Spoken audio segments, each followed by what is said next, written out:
میں بہت افسوس سے کہتا ہوں، بہت زیادہ، میرا بھائی برادر محترم شہید اسلام حضرت مولانا اعظم طارق صاحب کا ووٹ ہمیں نہیں ملا۔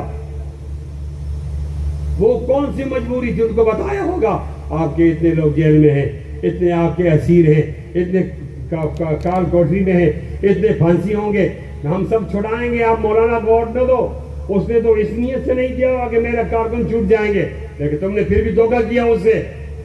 یہ ایک ووٹ سے ہارنا نہیں تھا، یہ 68 ووٹوں سے مولانا جیت رہے تھے، اس کو ہرایا۔ آج مجھے بتا دیا جائے کہ مولانا صاحب کیوں وزیر اعظم کے لیے قابل قبول نہیں ہے، مولانا مفتی محمود کیوں قابل قبول نہیں تھے۔ آپ ہمیں 2 نمبر کے شہری سمجھتے ہو، 1 نمبر کا شہری نہیں سمجھتے۔